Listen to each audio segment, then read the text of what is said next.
Welcome to our web exclusive. I'm Mike Montecalvo, along with Eyewitness News Analyst Lt. General Reginald Centracchio. There's a lot going on in the Middle East, General. U.S. surveillance flights over Syria have started with President Obama's go-ahead, a step to provide potential targets if airstrikes happen against Islamic states. The thing that's kind of muddled in all of this, General, is do we have to get the permission of Syria's President Assad? No, but Assad wants us to. And we don't recognize Assad as a legitimate head of the government in Syria, obviously. So I think what we're doing here is the right way to do it.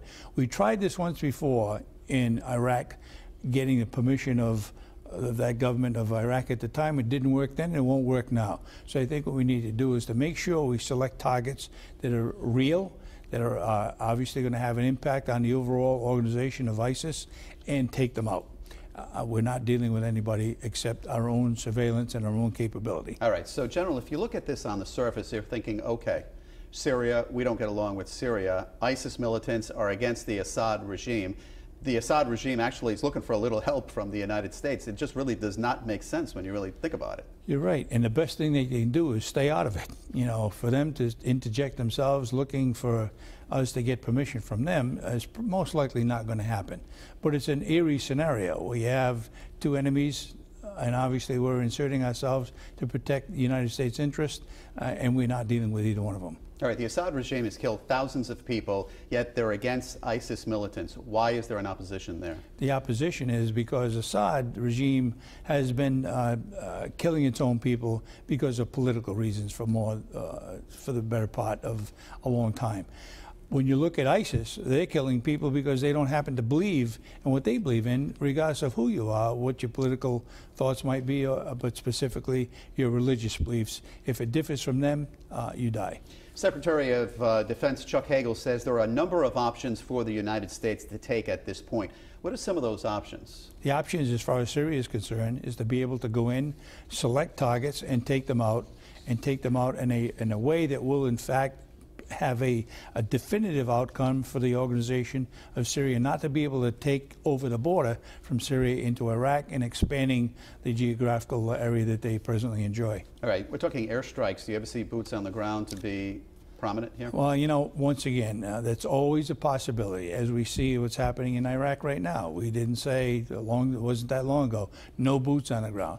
Now we're looking at upwards of over 700 personnel that will be on the ground in a different capacity. So as far as I can see, when you have people in uniform in the military on the ground, that's boots on the ground. And you need to be very careful about mission creep, because that continues to grow each and every time you have a scenario that calls for more troops. All right, let's talk a little bit about Gaza. There is a ceasefire. I remember you talking about a month ago, you said the possibility was going to happen. How long do you think the ceasefire is going to last? You know, it was much of the agreement, as I understand it, had to do with opening up some of the ability for the Gaza to be able to have any kind of maritime capability. If they determine that they're getting arms and other things that would be able to embolden them to have a bigger force, then that will probably stop and we'll be right back to where we were.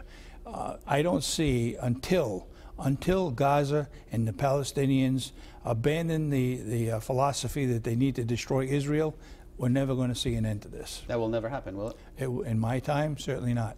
Okay, Russia, by the way, Vladimir Putin says he hasn't been involved in that conflict. He's not involved in the Ukrainian conflict, but somewhere in the middle he's playing a role here. Oh, most certainly. They're getting the weapon systems, I believe, from Russia.